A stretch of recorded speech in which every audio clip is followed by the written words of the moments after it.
But don't you have those things?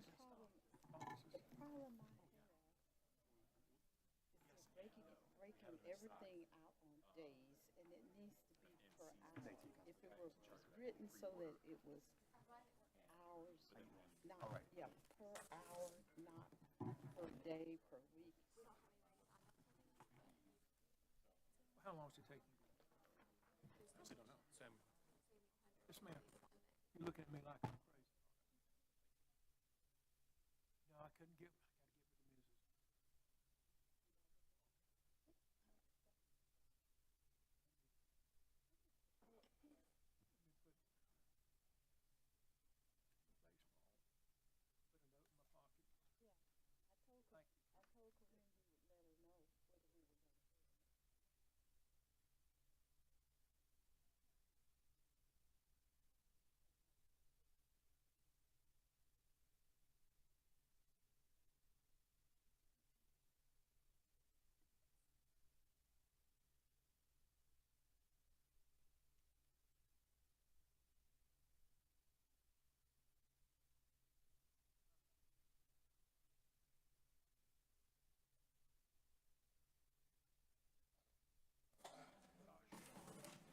Final part of that, so.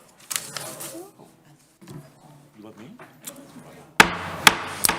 Good afternoon, everyone. I'm Alan Joins, Mayor of Winston-Salem. It's my pleasure to call to order this August 4th meeting of the Winston-Salem City Council and ask the city clerk to call the roll, please. Councilmember Joyner. Present. Councilmember Clark. Here. Councilmember Andrew Bowen. Here. Councilmember Scipio. Present. Mayor Pro Tem Adams. Here. Councilmember Taylor. Present. Councilmember Hall. Present. And Councilmember Burke. Here. Thank you very much. And would you join the city council and me in a moment of silence, please?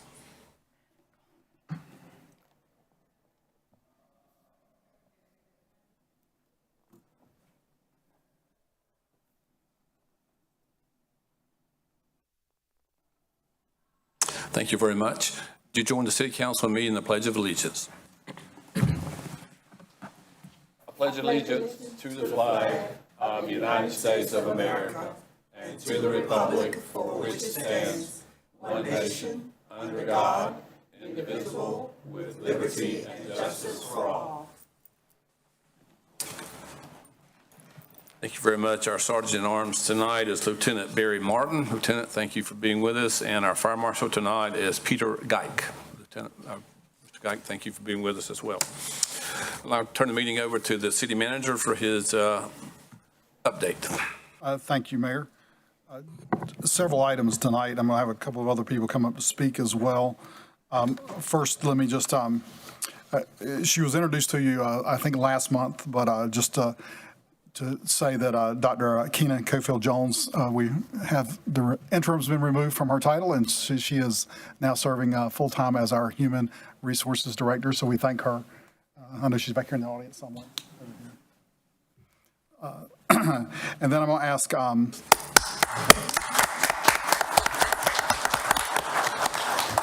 ACM Wright to introduce our another new hire.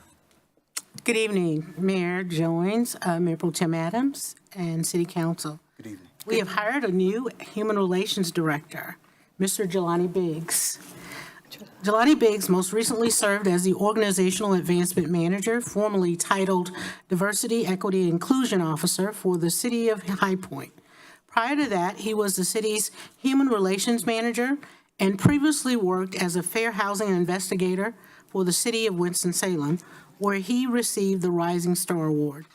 He holds a bachelor's degree from Morehouse College and has completed certifications in diversity and inclusion from Cornell University, talent acquisition from SHRM, and fair housing through the National Fair Housing Training Academy. He also completed leadership training through the UNC Chapel Hill School of Government. Mr. Biggs was selected for the 2020 Leadership High Point class, the 2021 City of High Point Leadership Academy, and recently completed the Bloomberg Harvard City Leadership Initiative. Jelani, would you like to have a couple of words?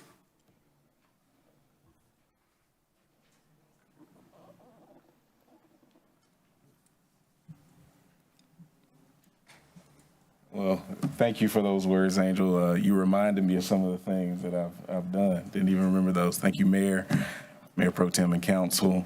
Excited to be boomeranging back to the city of Winston-Salem. Excited to be serving in this capacity. See it as an important and phenomenal opportunity to serve the city, and I'm excited to get started. Welcome. Glad to have you here.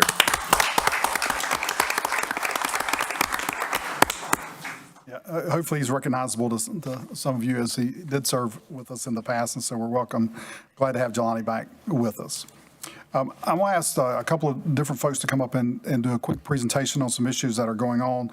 First, I'm going to ask Chief Penn if he would come up and give you a little bit of update on some, actually some unfortunate activity from this past weekend.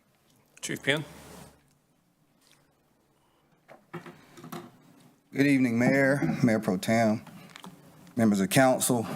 I know we're all reeling after we were besieged this weekend by violence in our community. Just wanted to give you a quick update and just some words. On Friday, 4800 block of Borough Street, 16-year-old DeQuavion Lewis was shot and killed. That investigation has determined that Mr. Lewis was attempting to commit a robbery and was shot during that attempt. After consulting with District Attorney Jim O'Neill, no charges will be filed based on self-defense. Hours later, we lost Destiny Avila, 17 years old, Alan Lopez, 18 years old, and Kelsey Perkins, 23 years old, to shooting injuries at a house party in the 900 block of Cameron Avenue. There were 30 to 40 people at that party, and we have received minimal assistance on that investigation. Also, investigation reveals that there is possible gang involvement, and that has not been ruled out as why that shooting occurred. And then on August 3rd at 12:25 a.m., Deshaun Christian, 20 years old, was shot and killed in the 3000 block of Patterson Avenue. I'm sure all of us are concerned about these acts of violence, and as members of the village, we all need to take a deep look in the mirror and see what we can do more. I can tell you the police department is committed to bringing justice to those families, and I'm also going to tell you what I told the media earlier today. Winston-Salem is a safe city. It is safer for some more than others. I told them, if you participate in gang violence, if you participate in the 2 to 6s, illegal liquor houses, if you're shooting other people's houses up, Winston-Salem is less safe for you. However, as a community, we're gonna have to come together and find answers to some of these social issues that are causing this violence. Again, don't pay attention to just the number of events. I beg the community to pay attention to the ages and the times of these events. Thank you, Chief. Thank you, Chief. Our police department had a busy weekend and have done an incredible job of working through some of the challenges that have come their way. Now let me ask Chief Mayo to come up and talk to you a little bit about some additional information on how the department assigns their firefighters when they come in on a shift. Thank you, Mr. Manager. Good afternoon, Mr. Mayor and Madam Mayor Pro Tem, members of the council. I'm sure all of you are aware that for about a third of the month of July, we had at least one engine company taken out of service due to staffing. 11 days in the month of July, and we had 2 companies out of service for all or part of 3 days. The staffing number that we shoot for every day as a minimum is 89. And we are our overtime budget will support hiring back 6 firefighters a day. So that's what we've been doing. So when 6 will not get us to 89, the first thing we do is when we drop to 88 is we have 1 engine on Marshall Street that is staffed with 4. All the others are staffed with 3. I'm going to bury you in more data than a Major League Baseball team. I apologize for that. But so so all of our engines except for engine 1 on Marshall Street are staffed with 3. So the first thing we do is we bring engine 1 from 4 to 3. If we still cannot stay at 88, when we go to 87, we start browning out engines. And we have 5 stations that have 2 units in them. So there is an engine in there, a pumper, and there is a ladder in there, a ladder truck, big hydraulic powered ladder on top. So what we do, and the battalion chiefs have a little bit of flexibility with this, but the guidance is that we draw down in the order of the least busy engine that is also in a 2-unit station. So, and that drawdown order is engine 18, which is the one that you've heard about most often. That's on Peacehaven Road there behind Sherwood Plaza. And then the next to go down is engine 5 on Palmer Lane off of Clemensville Road. And then engine 14 is third to go down on Chatelaine East, that's close to the University intersection. Then engine 2 on Somerset. And then in the drawdown order, engine 17 would be 5th to go down. Now, we don't take engine 1 out of service because that single unit answers about 10% of our total annual call volume. So that's why you see engine 17 is not in a 2-unit station. So when 17 on Old Greensboro Road, when it goes down, that station closes. The reason we do it that way is because those ladder companies and our rescue company that are all staffed with 4 people, we need that horsepower to show up on those specialty companies like it does. When an engine shows up with 3 people, that is 1 team of 3. When a ladder shows up, when a rescue company shows up with 4 people, that is 2 teams of 2.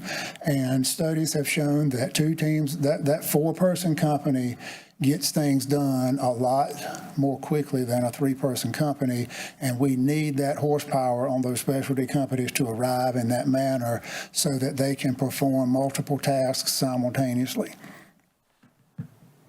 We also do it by taking companies out rather than moving people around in a haphazard way because it keeps teams intact. It keeps people, they're more likely to stay on specialty companies that they are assigned to. Everybody's trained to ride an engine. Everybody is not trained to ride a ladder company or a rescue company. So it keeps those specialty people in the specialty places. And it also reduces the chances that somebody, for example, assigned to a residential area and is accustomed to fighting residential fires finds themselves at a fire on the 18th floor of the Winston Tower, completely out of their environment. In other words, taking companies out as a whole and keeping companies intact as a whole reduces the opportunities that somebody gets a tactical assignment for which they are not prepared, trained, or experienced. And there are documented cases, line of duty deaths from the National Institute of Occupational Safety and Health that show doing it that way, kind of haphazardly and having people out of place kills firefighters. So we reduce the opportunity for those sorts of things to happen on the fire ground. In July, if you just pick a day in July, these are averages, so pick a day in July. So we're at full staff with 117. If everybody comes to work and we're fully staffed at our authorized number, 117 come in. On an average day in July, we came in at 109. So on an average day, we're showing 8 vacancies. On an average day, 11 are on vacation, 7 are sick, 3 are on parental leave, 2 are on holiday leave, 1 is injured, 1 is off for training, and then we call back 6. So on an average day, after you do all that math, we're at 88 and a half.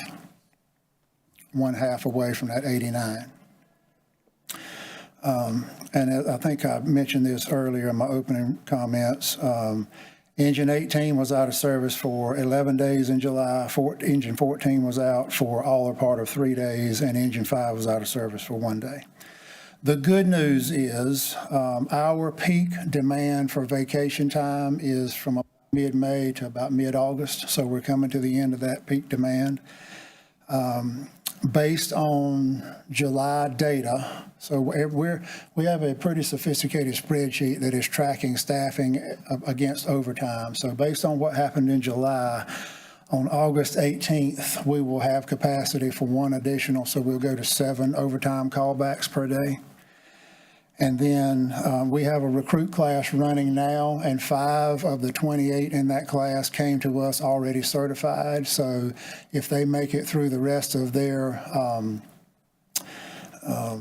we kind of put them through a check to make sure that they can perform the skills that their paperwork says they can perform, and the rest of their orientation, they will go on shift on the 18th of August. And 7 of the 11 days that we had a unit out of service was on a platoon 3 day. So we run a 3 platoon system, and all 5 of those will go on that platoon that is running the shortest.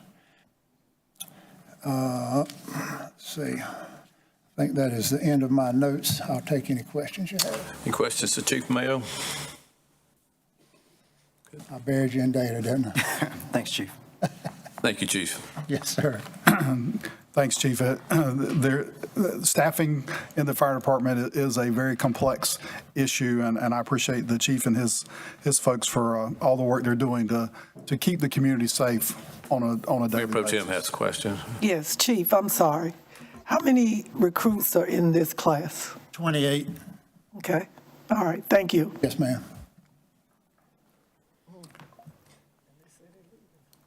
Okay, continuing, I'd like to now call on our transportation director to come in and to give you a little bit of update on our parking data that we've gotten for the first few months. Thank you, Mr. Manager. Good evening, Mr. Mayor, Mayor Pro Tem, Member of City Council, Jeff Ansler, Director of Transportation.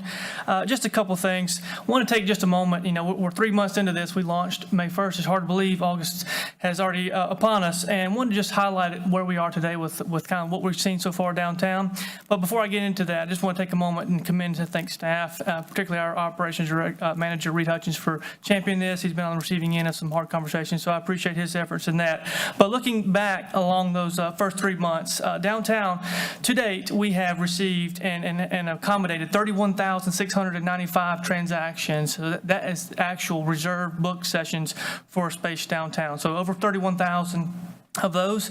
Active users by month, we are almost at 8,000 active users per month. Roughly, there's about 1,100 to 1,300, somewhere in that range on a given day of available spaces downtown. And first-time users in July, which is a metric we track closely, how many first-time users are coming downtown and downloading the app and purchasing a parking session. We had just under 3,000 in July, new first-time users for the program. So we're excited to see that. We have taken a targeted approach to education and enforcement to make sure that folks are aware of this new program. And so actually, one of the things I find most interesting, in the same 3 months in 2024, we actually issued more citations than we did this past month. And that was done because we've done a lot of outreach. Our enforcement officers are on the street. They're taking an approach to give out an educational placard that has a QR code, information about how to navigate the new app, what the parking program does. But that's in the place of a violation. So what they've done is navigate to a vehicle that was parked in violation, and instead of issuing them a citation, they've taken that opportunity to educate them with that informational postcard that helps drive that awareness out there. A couple other things that we're doing a one-time courtesy void, and so the past 3 months we've been tracking how many of those we've been doing, as again, folks are still trying to figure out how to download the app, navigate this system, and so we're managing those calls, we're working through those issues with the provider, and we've been issuing a one-time void of those. And one other thing too, we've heard a lot of issues where folks are having trouble understanding the new sign, because this is a big change for folks, and obviously our parking signs aren't the largest that you may see on a block, right? They're typically 12 by 18. This is a good example of what is out there today. But one of the things that we just ordered, and we're going to be phasing these in select blocks and see how this goes, is a much larger 18 by 24. Just That'll work. kind of see that is clearly indicating the time parameters that you're expected to be paying, and the time restriction associated with that particular space. So we're going to be working through that and see how those done in a few targeted blocks as we continue pushing this campaign out. Just a couple other quick notes. One of the things that I think we're trying to do is offer support. So we've got a dedicated line in our office where folks can call in and ask questions about the new parking system. We've also partnered with our public spaces downtown, where we have a flyer that we've worked with our marketing department on to develop a lot of information about how to navigate this new system. And so all of our partners downtown, we work with Forsyth County, all the city buildings that we have downtown, and other partners, we've distributed these flyers, because what we're hearing is that folks are going to other places of business or whatever, and they're asking their folks there about parking and what they can do. And so we're trying to reach out to those places and make sure that they have information about our parking program to continue to cast our net wide, so folks are on the same page as we roll this out. So a lot of work has been going on in this space trying to educate folks, and we're seeing, we've certainly fielded those questions of concern, and we're dedicated that line to have screen those calls and make folks aware of what we're trying to do and make our staff available to field those. In the next couple of months, you'll see as we move towards into the fall and then ultimately into the winter months, you're going to see phase 2 roll out. And so we'll be launching on phase 2, which, if you recall, was the off-street parking decks and surface lots outside this building, where we'll also be rolling out this technology. So you'll see some of that. But by and large, our staff's committed every day going out and working with the folks that are trying to navigate the system to make sure they're aware of what we're doing and how we can engage them to make sure that they're on the same page. So, Mr. Mayor, I'm happy to take any questions. Any questions, Mr. Fansler? Councilmember Clark and Councilmember Bowen. I am concerned the parking decks, because you could have 400 or 500 people in town that would have to download it, et cetera. I would hope that we would have some signage within the convention center, and maybe even a help desk if we know a big convention's there, so we could help people. Councilmember Clark, and even with registration, working with the convention center for registration details, as folks that are gaining registration to these particular events, parking information will be distributed in advance, so folks can be prepared before they even come to town. Okay, thank you. Councilmember Andrew Bullen. Thank you, Mayor. Mr. Fansler, so all when we move towards the parking decks, are the credit card machines that are currently in some of those decks, are they going to remain kind of for those people who are not tech savvy and using a smartphone and downloading an app to pay for it? Are those credit card machines going to remain so that someone who has a traditional credit card that can pay? Great question. No, Councilmember, they will not. We're going to decommission those totally. And the reason for that is we still have dial-up internet in there servicing those. And so if you've exited from the convention center parking deck there at 6th Street, you realize it takes a tremendous amount of time to egress. And so we're going to have a gateless technology that you can just roll right out. So as what could have taken you 30 minutes if you were in an upper level to exit that parking deck, without any stop there as you egress, you're going to be able to exit in much quicker time. And that's intentional. And so what we'll do is commit to educating folks where we have, work with the convention providers to make sure there's information out there for folks that may want to have some other type of way to have a transaction. But no, point of sale there with credit cards will not be offered. Questions, Mr. Fansler? Good. Thank you, Mr. Fansler. Mr. Fansler will be back later in the agenda if you think of something before we get there. Just several more things. One additional thing that's gone out is that you probably noticed yourselves, and I've been notified by several people that our new tax bills for this upcoming year have gone out.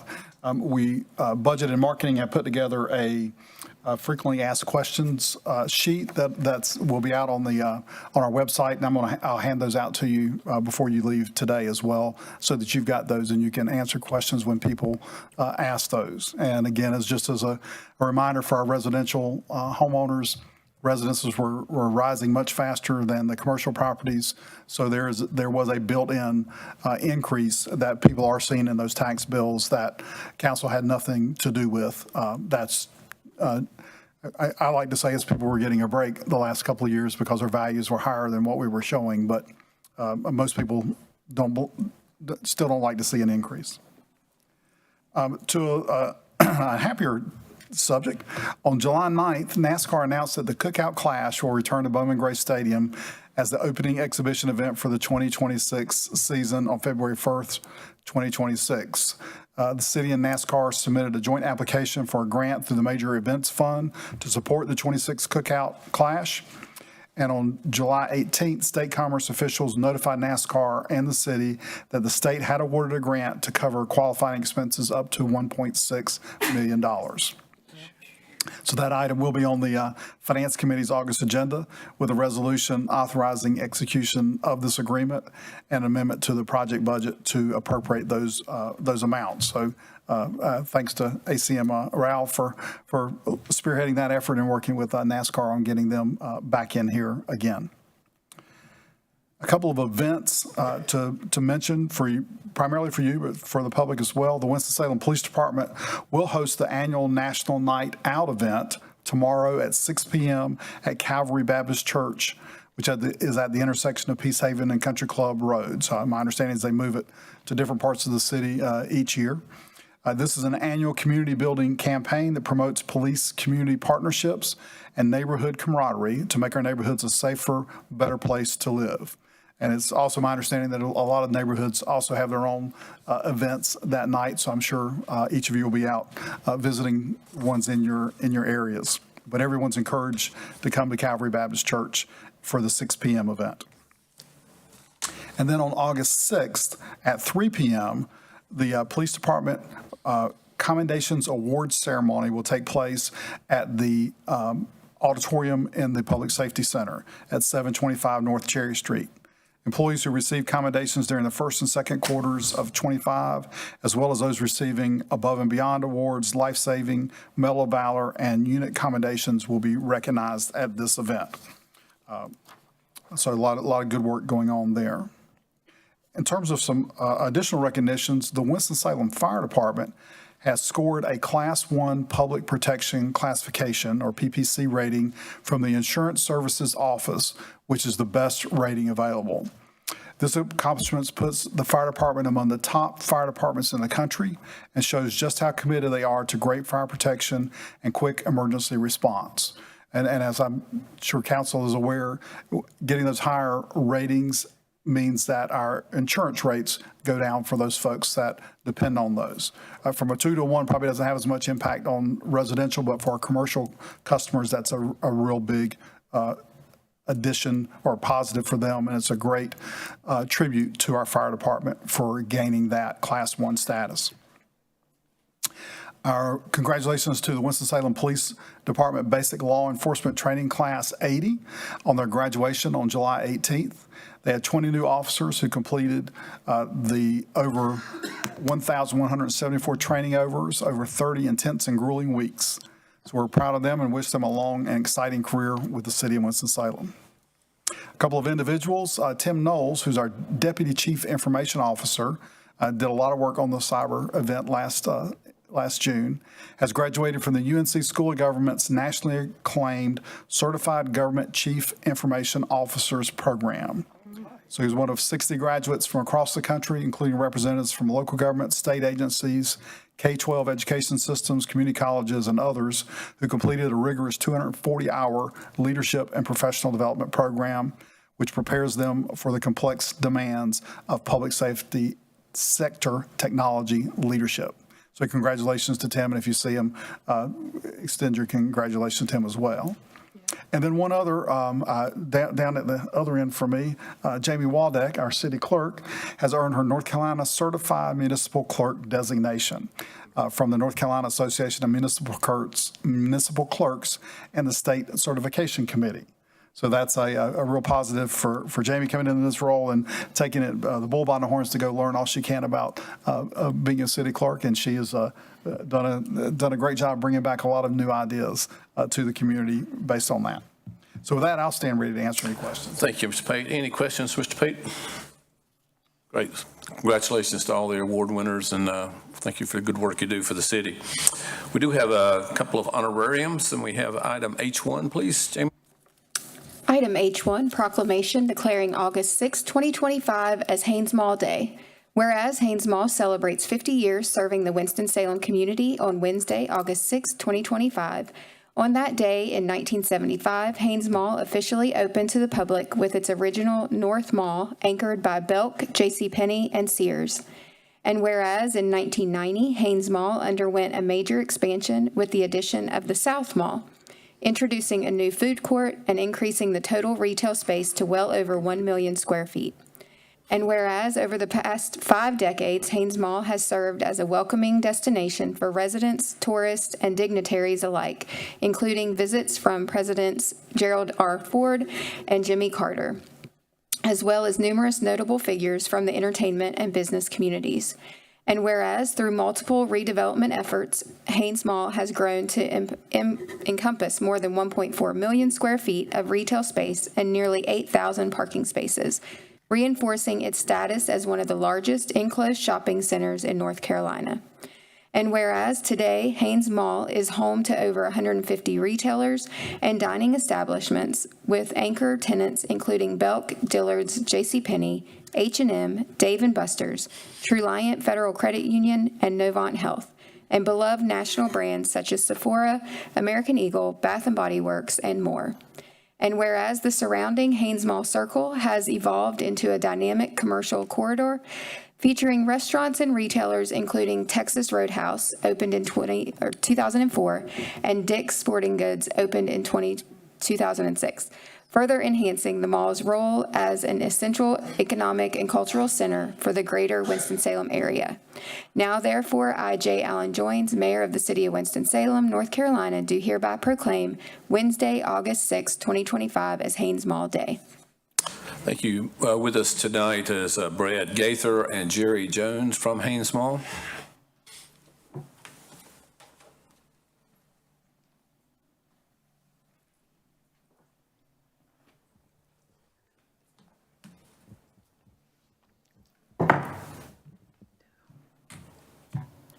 Gentlemen, certainly we appreciate the presence of this facility in Winston-Salem. It's hard to believe it's been 50 years since it opened up, and provides a real attraction to Winston-Salem for the whole northwestern part of our state.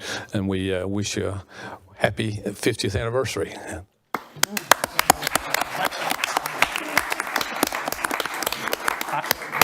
Thank you, Mr. Mayor, and we've got a lot of exciting things, thank you, council, coming up, so we look forward to another 50 years. On behalf of us at Haynes Mall and CBL Properties, come check us out at the mall. We've got a lot of exciting things going on and look forward to being back in 50 years, so thank you. Thank you. We have item H2, please. Item H2, resolution honoring the life and community service of Miss Dorothy Baker Jordan. Whereas Mrs. Dorothy Baker Jordan was born in Berrytown, Kentucky on September 12, 1935, to Cordelia and William H. Jones. She was married to Mr. Jackie Jordan, and together they raised 5 children: Darrell Louise Jones Slade, Nathaniel Milton Jones, Stanley Marvin Jones, Carlos L. Grisham, and Dr. Amber M. Baker. And whereas Miss Jordan dedicated over 3 decades of service at Brown and Williamson until her retirement in 2001. For nearly 32 years, she was a faithful member of St. Peter's Church and World Outreach Center, where she served faithfully with the We Care House Pantry at the front desk as a greeter and on the Mother's Board. And whereas Miss Jordan's selfless devotion to the Winston-Salem community was widely recognized, she served as a lay therapist for SCAN, Stop Children Abuse Now, volunteered in delivering Meals on Wheels to ensure food justice, and supported numerous organizations, including United Way, Senior Services, International Black Theater Festival, and Winston-Salem's Juneteenth celebration. She was also honored as Red Cross Volunteer of the Year in recognition of her outstanding service. And whereas Mrs. Jordan's unwavering leadership, compassion, and dedication earned her the admiration and respect of all who knew her, especially her many grandchildren, great-grandchildren, nieces, and nephews. And whereas Mrs. Jordan will be remembered as a fearless and formidable woman whose life exemplified service, strength, and grace. Now therefore be it resolved that the mayor and the city council of the city of Winston-Salem do hereby recognize and celebrate all the blessings bestowed upon Mrs. Dorothy Baker Jordan, honoring her life and the extraordinary community service as she rendered to the citizens of Winston-Salem. Thank you. Is there a motion? Second. Motion is second. All those in favor, please say aye. Aye. That is unanimous. Mayor Pro Tem is going to present this to Representative Baker, I believe is here.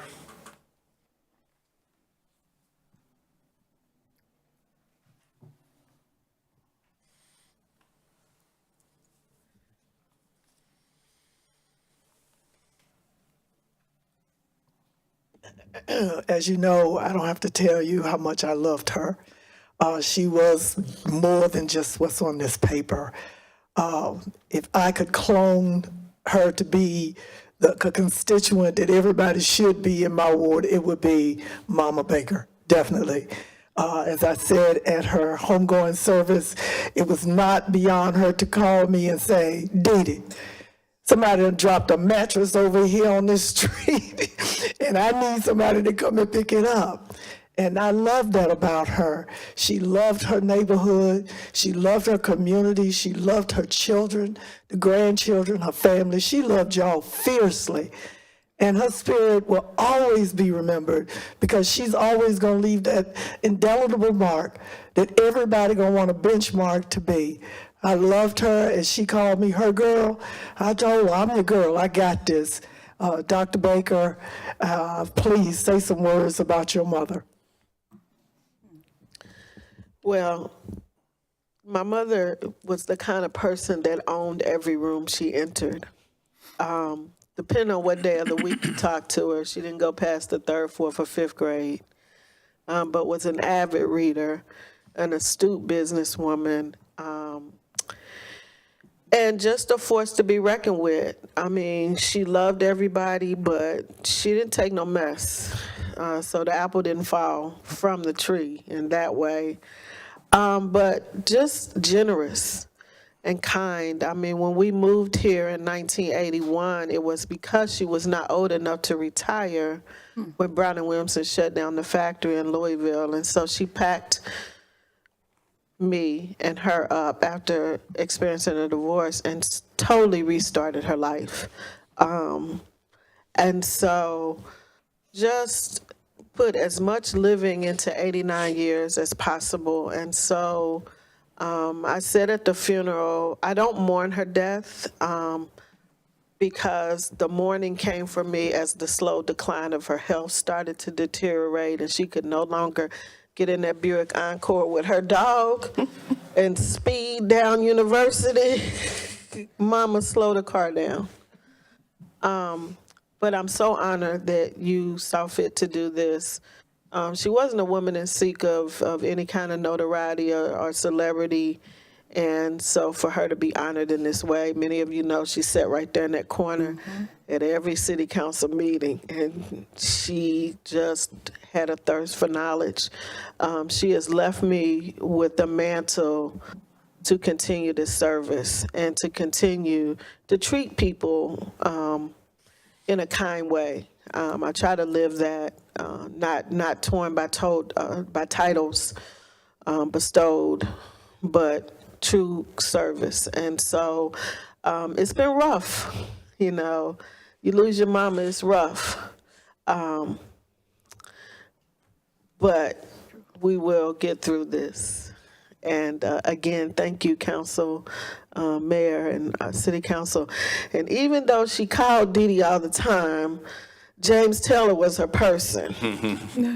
And so she wore his phone out too. And so I wear his phone out now because we do want to continue to make this city good to great. And it's going to take people calling the council members and letting them know where the hot spots are and where the trouble areas are. And so again, I say thank you. And I will continue to live my life in such a way that it honors who my mother was. Thank you so much. And also my 3 generations here today. Thank you. I recognize Councilmember Taylor, who did want to say something. I just want to say to the family before you take your seats, you already know this, but there's some really, really good people in this city. Mrs. Jordan was one of the greats. She was truly a credit to her family and to her community, and it was really an honor to have served with her in this community. Keep your head held high, and just know, she had a greater purpose, and she's a really great woman. And as you said, the apple doesn't fall far from the tree. So to you and all the family, she was a good woman. She left a great legacy. We're honored to have worked with her, so thank you. Good. Thank you, Mr. Taylor. We are televising this meeting live tonight on TV 13, as well as the city's YouTube page, and it will be replayed tomorrow at 9 a.m. and again Wednesday night at 9 p.m. Of course, as you know, copies of our agenda as well as videos of previous meetings are always available online at the city's website. You just click on the Watch Meetings Online link. As you know, our agenda is made up of two parts, the general agenda and the consent agenda.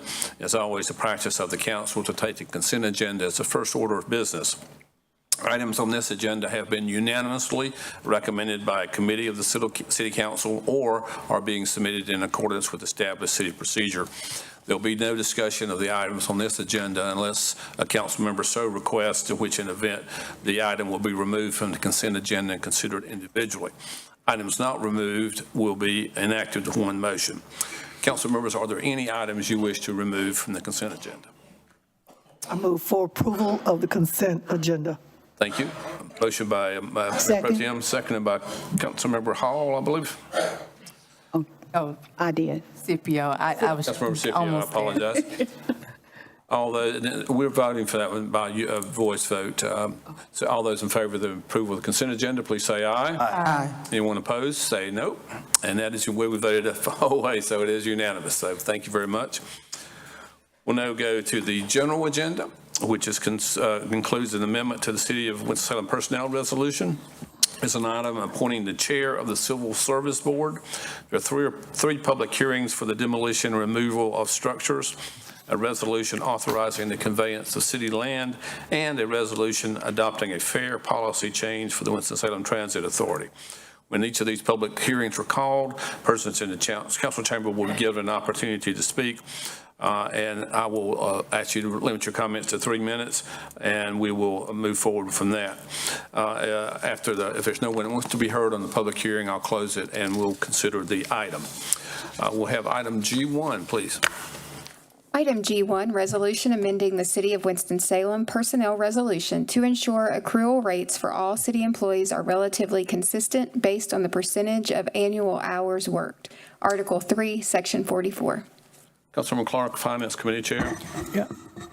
At the previous meeting, and of course, we've been gone a month on vacation, but in June, one of the items was split in half and it was moved to this meeting.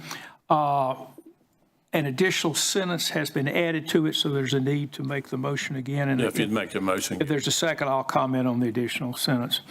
I move for approval of agenda item G1, the resolution to amend Article 3, Section 44 of the personnel resolution as presented, including the city's commitment in Section 3 of the resolution that the adjustments to accrual rates will be effective January the 1st, 2026, pending completion of a classification and compensation study for certified fire department personnel.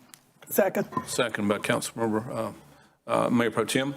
I'll come right back to you, Councilmember Hall. You want to speak to your motion? Yeah, we verbally made the commitment that we would complete the fire department's compensation study. As the city manager pointed out, there's going to be a 3-year period where we'll look at all the personnel in the city, but we made the verbal commitment that we would do the fire department first. I felt it was important to put that in writing. So what we have here is the adjustments to the accrual will only be effective pending completion of the classification work, hence the additional sentence. Thank you, Councilmember Clark. Councilmember Hall. Thank you, Mayor Joines. Since the last time that we met, which was June 16th, I've had the opportunity to meet with approximately 41 members of the Winston-Salem Fire Department. And I've heard from several folks in writing that I wasn't able to meet with, but I have heard from several people in writing as well as members of their families. I went to the fire stations, same places they eat and pray and drive out and sleep and everything else. And I've also been able to see the conditions, the facility conditions. We did a tour back in January. I was able to see one, but this at least allowed me an opportunity to be able to see other fire stations in the facility conditions that we have. One of the main things that I heard in speaking with the members of fire service here was that they knew that they were amongst some of the lowest paid compared to various municipalities, but they couldn't necessarily stomach a cut with their benefits. Here's the deal. Around maybe 3 years ago, maybe 4 years ago, I know there were also some significant adjustments in pay for people in public safety. What happens oftentimes is that if you make these adjustments, there are other municipalities that will do the same. And when that happens, then of course you're not at the same rate anymore. And that's what has happened. Now, pay studies, of course, have happened with city employees across various departments, and I know that there will be another pay study. I'm not necessarily a fan of pay studies. I've been very vocal about that. City manager knows that. Partly because I was a city employee before, and I'll be honest, they didn't necessarily fare well with me, so that's why, but I'm biased on that end. And so one of the other things that I heard was compression was a really big concern for firefighters. And so while I'm not necessarily a fan of pay studies, I am glad that there is going to be some other sort of look at how we are compensating firefighters, but also how we continue to look at how we are compensating employees, and not just for what they're able to take home, but also from a benefit standpoint. And so I say all that to say that tonight is a very difficult vote for me, and I want to make sure that I say that because it has weighed on me. And, you know, I understand the significance of this vote and the financial burden that keeping these accrual rates will place on the city. I understand that. And I just, you know, I've talked to the manager's office about other ways that we can look at things outside of our standard pay studies. And so hopeful that we can continue to work and look at other ways of how we also evaluate pay, again, not only for what someone's take home is, but also for the total package and compensation with benefits. And so with that, I will yield. Thank you, Councilor Hall. Councilor Andrew Bullen. Thank you, Mayor. I won't restate everything that Councilmember Hall said, but like Councilmember Hall, I went to Engine 6 and Engine 2 and had very many conversations with the employees there. And anytime I saw anybody out in the community, I would just sit and talk with them and hear what they had to say. And very much like Ms. Hall said, that the idea of compression and the increase in pay and the pay structure was an important part of this. And I'm a very pro-worker person, and also this is a very heavy, this has been a very heavy vote on my heart, a lot of time contemplating it. I've had a lot of great conversations with everyone who's involved. I appreciate the conversations, the difficult conversations that we've had with the city manager and the people up here. With this idea of a pay study moving forward as we look at increasing their pay and the pay structure, there is no guaranteed number yet. And that's the big concern for me and a big concern for a lot of people who are in the audience.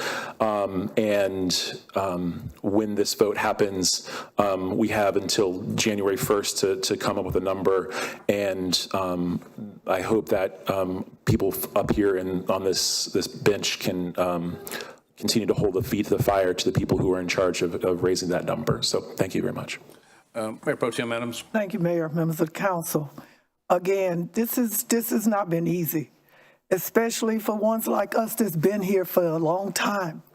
When I got on the council in '09, one of the things that I said that I would do is raise the salaries and the benefits of the employees of Winston-Salem. I would ask that any of you go check the data back to '09. We have come a long way. Are we there yet? No. With all of what's been going on in the world, with COVID, with cities realizing, municipalities and government, educators, that we have got to raise the salaries of the public servants. It's not like we're not trying, but you also have seen where the cost of living, the cost of goods and services have gone up. Along with that, the cost of taxes. And I know, just like this revalve on the housing, on property, nobody likes it. We don't like it. We get blamed for that one. But it's part of life. Is that the young folks say, life in it. It is unfortunate. When we did the first pay study, I mean, I don't remember another one. I think Councilmember Clark Taylor, it might have been 2015, 19, somewhere along in there. We went through weeks and months of discussion about the compression. You know, people that came in making more money than other people that had been here, people that had degrees, people that had experience. We went through all of that. We hired a consultant. And I respect Mayor, Councilmember Hall, but I believe, because of my quality engineering manufacturing, you don't know you got a problem until somebody studies it. It's not like we have the employees and the staff that's going to be sitting around going to gather up all this data. You have to have those types of people. And what we found was that, maybe I emailed the city manager and the new HR manager today. You know, I remember I thought there were two parts to this study that we had asked to be done. The first one, and the council voted not to do it. We only voted to do one half of it. And we even went back and forth about how much it would cost. I think it was a couple of $100,000. If we don't do it, what we'll be looking at down the road. And we're at down the road now. But I can tell you this, if I felt like that we could sustain what we have going on right now, then I would be all for it. But the one thing we'd have to do is we'd have to raise taxes so high that people would be down here, with pitchforks. So yes, another study. Other cities, when Winston made the move to start taking our salaries up, other municipalities around us started doing the same thing because they were losing employees to come here. So right now, every city in the country is battling for workers, for employees, for staff. And it's a constant thing. Our budget that we just passed, most of that budget is for salary and benefits compensation. And people are mad about it. But yet they don't realize that if we can't pay you and compensate you and at least try to show you how much we appreciate you. Again, we are willing to work on this, but this is a problem that's not going to be solved in 2 months, 3 months, 6 months. The next time, January, but in January, we're already looking at the budget for 27, 28. 26, 28, 27. So we got to decide, along with the input from citizens, as they say, how far do we go? How important is your city services to you? Because we're going to have to make even harder decisions next year that we made this year. Thank you so much, Mayor and members of the council. Thank you, and I appreciate all the comments that the council members have made. I'm going to recognize Councilmember Joyner. Thank you, Mayor. To the firefighters, the fire department in this room and listening, the first thing I want to say, I've sat down and I've had a conversation with Perry. I've sat down with a few other firefighters individually. But I want to say one thing. Thank you for your service. I don't know what dollar amount, what benefit can compensate, truly compensate for what you do. There's a hard job, and everybody doesn't have the heart, the mental, or the physical. A lot of people could get to the physical. Not as many as they think they could, though. but I really appreciate what you do. And we're going to debate back and forth, and we have, and we will in the future, about what that compensation is. But at the end of the day, truly, we can't compensate you for what you do. Not fairly. We can't.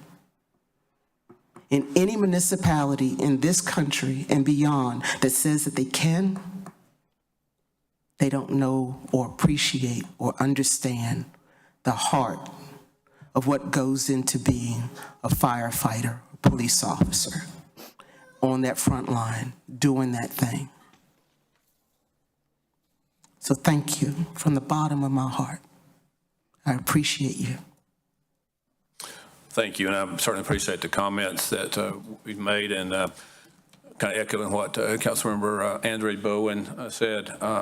Certainly, from my standpoint, and I believe I speak for most of the council members or all of the council members, that when this pay study is complete and the recommendations are there, that I'll be one of the first to push hard for the implementation of his recommendations there. So we do have a motion on the floor tonight from Councilmember Clark. All those in favor of the motion, please indicate by voting yes. Anyone opposed, vote no.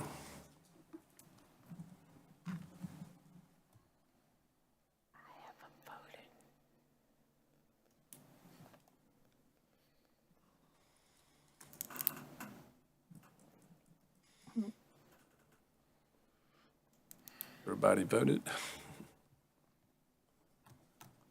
1, 2, 3, 4, 5. The motion passes 5 in favor with 3 noes.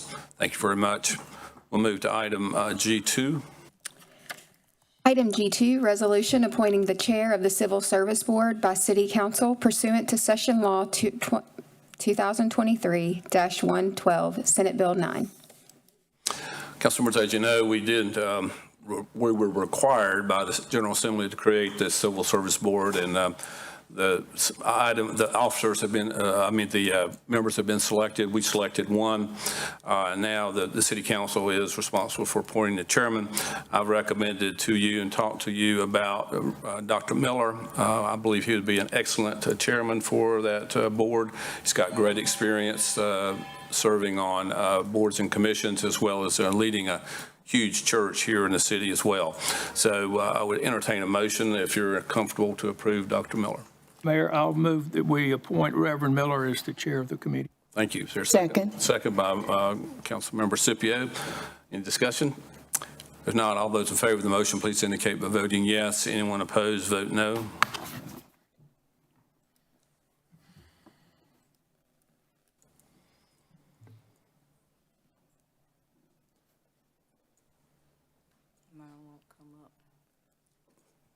Councilmember Halsell's not coming up.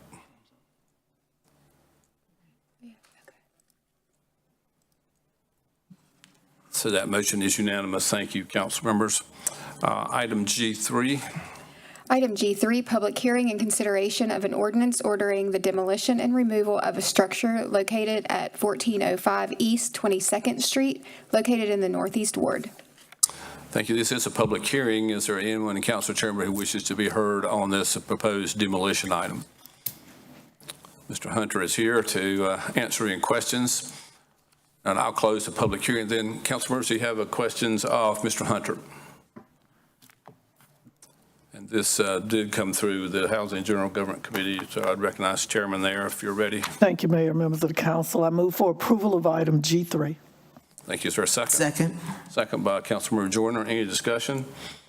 All right, all those in favor of approval of item G3, please indicate by voting yes. Anyone opposed, vote no.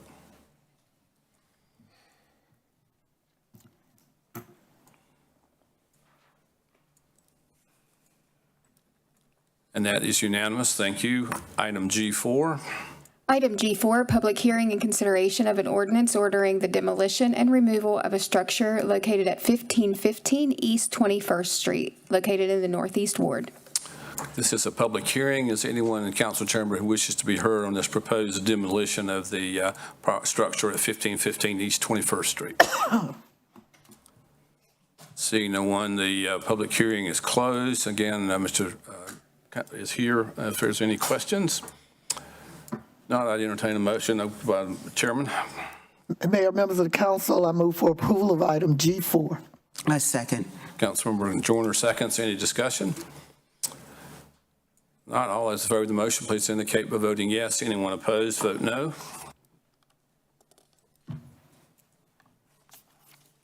That is unanimous. Thank you very much. Go to item G5.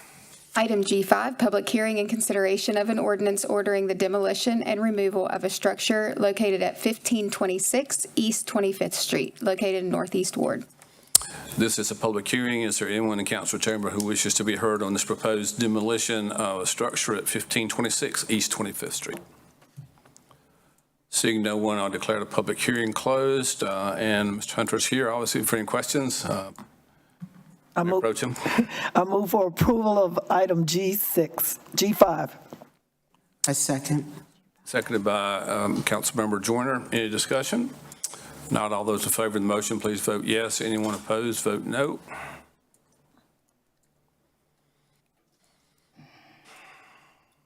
And that is unanimous. Thank you. Item G6. Item G6, resolution authorizing the conveyance of 3882 Draper Street home in support of the city's affordable housing objectives. Again, I recognize Mayor Pro Tem, Chairman of the Housing General Government Committee. I move for approval of item G6. Second. Second by Councilmember Scipio. Any discussion? Mayor, we're selling this house, correct? We're selling this one. Yes, this one has been rehabbed. Mr. Hunter, you want to comment on it? Yes, absolutely. Good afternoon, Mayor, Mayor Pro Tem, members of City Council. Samuel Hunter, Assistant Neighborhood Services Director. We are selling this home. It is at a price at $204,000. The total rehab cost was approximately $82,000 for that. So we're selling that. Councilman Scipio? Mr. Hunter, this is one of the houses that was rehabbed by Forsyth County? No. No, ma'am. So this was something that we had a contract with Piedmont Triad Regional Council on. Piedmont Triad, yes. Ma'am. Do you know how much that rehab was for? Yes, ma'am. It was $82,480. Okay. Thank you. Yes, ma'am. Okay, any other questions? Not, all those in favor of the motion, please indicate by voting yes. Anyone opposed, vote no.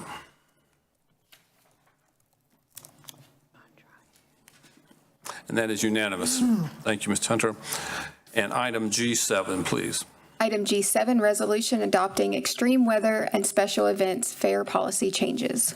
Thank you. And also, Mr. Fansworth's coming up. I just want to thank the staff, particularly Mayor Pro Tem, your Assistant City Manager King, giving you a promotion, and Mr. Fansler and the City Manager for grabbing a hold of this so quick and get it in place while we were on recess and got it done here. So, Mr. Fansler, go ahead. Thank you, Mr. Mayor.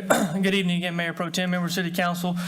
Just take a few moments to highlight this item. So, as the mayor mentioned last week and really several days last week, we got a kind of crash course of some very intense heat wave. And so what that did was prompted our staff to take a pause and go back and benchmark peer cities. And something we committed to was to see what's the industry approach to this issue of providing fare free transit service in this space when we have intense heat and certainly thinking about that and maybe even on the cold side as well. Basically just establish a fare policy to handle our climate extremes. And so staff went back and studied peer agencies. We looked, and what we found is that, there's other agencies that do different things, but adopted fare policy and formal procedures around this didn't really exist in transit providers in the state. And so before you tonight is adoption of a fare policy that would give staff clear guidance on how to implement these types of fare-free accommodations when we have these weather extremes. And so one of the things that was critical in this review was to benchmark and really understand what the National Weather Service, we're using that as the guiding science behind our thresholds. And so one thing that we did was review the National Weather Service thresholds for designations of heat and ultimately cold weather extreme and what that does as far as advisory warnings and the like, to establish our thresholds, and in doing so, identify those thresholds in policy so we know when fare-free service and the parameters of fare-free service could be activated at the authority of the city manager or designee. And so I'll highlight those thresholds and criteria real briefly. I'll start with the cold side, but we have recommended that any consecutive 4 hours where the apparent temperature, some of us call it wind chill, is at or below 20 degrees Fahrenheit. The criteria for that certainly is the forecasted weather, the forecasted apparent temperature here at the weather station in Winston-Salem. And then having met those criteria, our hours of operation where we would waive fares would be any operational hour, a minimum of 4 hours. That's because it's very hard to do in a 1 hour scenario with our operators. Minimum of 4 hours where the apparent temperature remains at or below 20 degrees. And again, referencing the National Weather Service where their wind chill advisories would go into effect.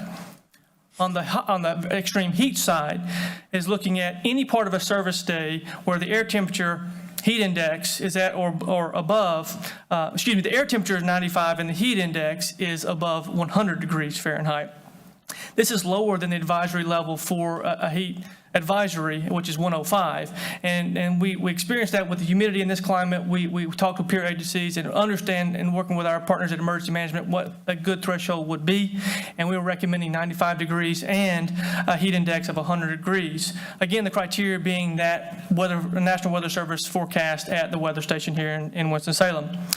But looking at our temperature swings and studying those, typically, obviously with the rising heat in midday and the operational issues of allowing that full day service, we're recommending that the hours of service for waiving the fare would be between 10 a.m. and 7 p.m. to capture those very intense parts of the day, and where access to most places of cooling relief are open. And so making sure that we identify those needs in our community, establishing a 10 to 7 parameter for those. One other component of this, because we want to make sure that we're comprehensive in a fair policy, is to establish, what about special events, right? For example, the Roll to the Poll program, where often in the past we have identified, on election day we provide free transit as well. And so one of the things we want adoption and asking for council to consider tonight as well is consideration also designating the authority to the manager's office to designate a fare free for special events. Of course, there's work that has to be done at the staff level to make sure that our Federal Transit Administration is on board with any changes that we make to fare policy. So staff would have to review any requests that ultimately make sure that we're compliant with federal guidelines, since we do receive federal money. But just essentially establishing the ability for staff to make a fair policy change on a short-term basis to make sure we accommodate any special events that the community have interest in. And I'll close with just a couple remarks. As the mayor mentioned, we did roll this out for 5 days in the last period there from last Saturday, Saturday before last through Wednesday, where we did this. We work with our partners at marketing. WISTA has a marketing wing as well as other partners in the community to advertise that. And we learned a lot. We realized that we need formal adoption. We have to go back as staff and craft formal policy around this, so we know how to train the operators, how to engage those people that are riding on the bus stops, to make sure that we're aware of when these things are active and how to handle additional riders and things like that. And maybe additional measures at our facilities to make sure that we're properly staffed to make sure that we can administer this the way safely and efficiently we intend to do so. So we're going to go back, craft the procedure side of this, but tonight before you is consideration of these weather extreme threshold policy changes, and as well the special event allowing the city manager's office to waive fare at the review of staff to make sure that we're in compliance with our federal regulation. Happy to answer any questions. Thank you, Mr. Fansler. Mayor Pro Tem? Yes, thank you, Mr. Fansler. I don't know about you, but if it's 20 degrees, I'm a country girl, born and raised here in Winston. When the temperatures start dropping below freezing, I'm like, is this the average? What our other municipalities are using around us is the 20 degrees below? So there's not great policy around this in the state. And so essentially, we have, and we're trying to separate what our snow policy is, how we run the routes in the snow weather, and of course what a weather emergency is for folks. And looking at the advisory thresholds from the National Weather Service, that's closer to where as they would identify wind chill factors of advisory levels. Certainly not a freezing temperature, and really just looking at the overall capacity of our system and that threshold balance between what the science is versus our capacity. So the temperature could be 32, but the wind chill could be 20. that brings it down, just like what we see now. That's right. They say it's 80 degrees and it feels like 90. And the intent with the cold threshold is the wind chill factor. Okay. So that is the intent with the cold threshold. Okay, thank you. Councilmember Scipio and Councilmember Bowen and Councilmember Clark. I have two questions. One is about, the first one is about bus behavior. Sure. And what our expectations are. One time I rode the bus and I had a vague memory that you cannot ride the bus system indefinitely. I cannot get on a route and ride it to the end and stay on the bus and ride back and forth. And so do you have to exit the bus at the end of a route? Councilmember Scipio, we do have end-of-line exit policy, and so that could be the transit center downtown. On some of our other routes, it could be at the end of a line out in the community somewhere. But we do ask that you, unless you're looking for a transfer, and the operator has to have that conversation about where the transfer points may be. But yes, at large, a passenger is to exit the bus on that route. So on these extreme temperature days, would we exempt that policy so that people could stay on the bus or not? No, the intent is that they're trying to find shelters of relief. That's true. And so they need to be planning their route. If it's a transfer, then we're looking, and we'll help them with that. If they're trying to plan their route, the new route, the Worcester website will help them plan that route. But no, we do ask that they exit the bus on each turnover of that hour service. Okay, I don't know if many people knew that, but the other question is that oftentimes residents believe we're making big money on the Worcester system, and I got a letter today about you made all this money in the last 6 months, and surely you'd be able to provide the services free. So would you remind our residents about how much we're subsidizing this system to operate it? Sure. I'll speak in broad terms, Worcester at large. We're thankful for this body allocating about $30 million a year to fund Worcester, and we collect about $1 million in fair revenue. So you can do the math from there. So it's $30 million to operate, and we collect about $1 million in fare. That's correct. Okay, so we're operating it at a loss. So everything we give to our residents is a gift when it comes to that transit. Correct. Councilmember Andre Bowen. Thank you, Mr. Mayor. Mr. Fanzler, thank you for putting this together. Mr. King, thank you for the work that I know you did. I have two questions. I received several emails regarding this, so I feel like it's my duty to raise this question. A lot of people were wondering about whether we could use the North Carolina Department of Health and Human Services alert system rather than the weather alert system for the national. I know that we had the conversation last week, but the question was raised. I thought it'd be important to make that question. And then my second question is, I think the first day this went into effect was on a Sunday where the rec centers are closed. I know we have 4 or 5 different partnering agencies that work with us on this program. When we move in the future of the planning, can we make sure that on those Sundays when the rec centers are closed, that we have that availability of knowing where they can go? I know you mentioned that earlier about with the website, but just have that readily available for our people. Thank you. Good point. Councilman Clark. One comment and two questions to piggyback on yours. In round terms, when you ride the bus, 5% of the cost is the rider pays, the other 95% the taxpayers pay. Anyway, two questions. One, what is our snow policy? And two, does all this need to be approved by the federal DOT?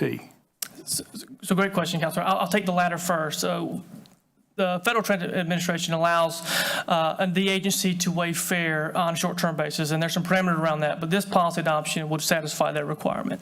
That's at large. The second thing about snow policy, we talk in terms of snow routes, and so all of our routes have been reviewed for where we have shady spots, steep grades, where we have issues with mobility, accessing the stop because of hard to clear areas, and we have deviation from those routes to establish what we call snow routes. So our snow policy largely revolves around around where the buses go, because it is our intent, and we've passed that on through contract services, is to still deliver service because folks still have employment, doctor's appointment. We're going to provide service where we can safely. In that safely category, we have a whole team, a safety team that goes out and assesses these routes to identify where the bus should be during a snow event. Okay, thank you. All right, thank you. Any other questions, Mr. Fansler? Again, great job and quick turnaround on that. We did respond to citizens' requests that we look at that, and I know Councilmember Andre Billwind was involved in this as well. So is there a motion to approve this new plan policy? I move for approval of item G7. Second. Seconded by Councilmember Andre Billwind. Any discussion? All those in favor of the motion, please indicate by voting yes. Anyone opposed, vote no. And that is unanimous. Thank you, council members. We do have a need for a closed session, and I believe Councilmember Clark has a motion. Thank you, Mayor. I move that the Winston-Salem City Council go into closed session pursuant to General Statute 143-318, 11A, 1 and 3 to discuss matters related to the lawsuit National Prescription Opioid Litigation Case Number 17 MD 2804, AKA MDL 2804, and to preserve the attorney-client privilege. Is there a second? Second. All those in favor of going in closed session, please say aye. Aye. And that's unanimous.